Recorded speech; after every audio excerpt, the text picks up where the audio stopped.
هي على بالها بلي elle est en danger mais dans sa ما يديرهاش impossible يديرها malgré il y avait beaucoup de menaces يقولها والله غير نقطعك والله غير ندير لك كيماش داروا الفلانه وين داروا في كذا vous voyez. Féminicide invocable jusque-là, pas usité chez nous. Pourtant, pas moins de 56 crimes ont été commis contre les femmes en un peu plus d'une année. Un chiffre en hausse qui inquiète et en dit long sur la banalisation de la violence dans notre société. Depuis longtemps, il y avait ce genre de crimes, mais avec la médiatisation maintenant, avec les réseaux sociaux et tout, c'est facile à balancer, à alerter surtout l'opinion publique, surtout les autorités. Il faut qu'on fasse une enquête pour pouvoir comprendre d'où ça vient et pourquoi exactement les femmes. Elles sont tuées parce que ce sont des femmes. Elles ont été assassinées il y a un peu plus d'une année avec force, à coups de couteau, égorgées, dépecées et parfois même brûlées. Ce nouveau mode opératoire auquel recourent les meurtriers révèle une violence extrême.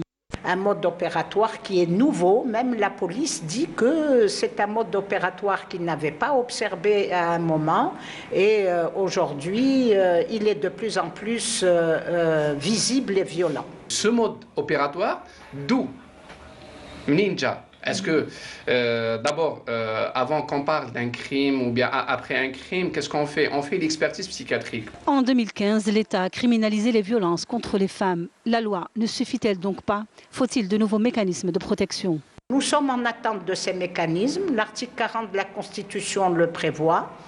Elle parle de l'obligation de l'État à protéger les femmes contre les violences, c'est déjà important. C'est le droit à la protection constitutionnelle et la mise en place des mécanismes. Il ne faut pas avoir peur de les nommer.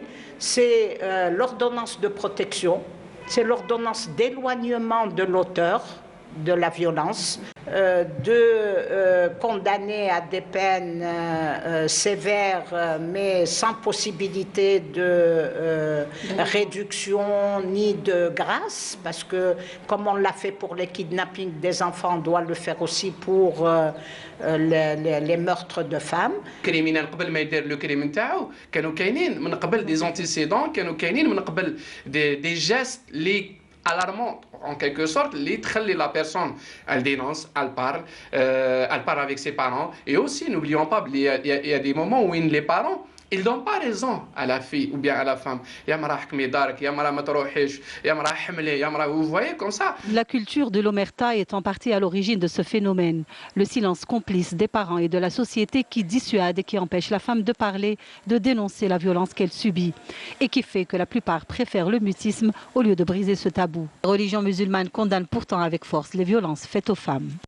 Là encore, nous sommes face à un phénomène social qui devient pratiquement institution parce qu'il s'est fait à répétition. C'est le fait que certains maris ou certains hommes tuent des femmes par égorgement, par immolation. C'est une forme qui est plus que barbare, déjà en termes de violence, religion mise à part, mais qui, religieusement parlant, ne peut être que réprouvé, désavoué. Ceci est strictement interdit en religion. Peut-on finir avec les féminicides? Certainement. Les lois existent, elles sont là. L'État doit veiller à leur application.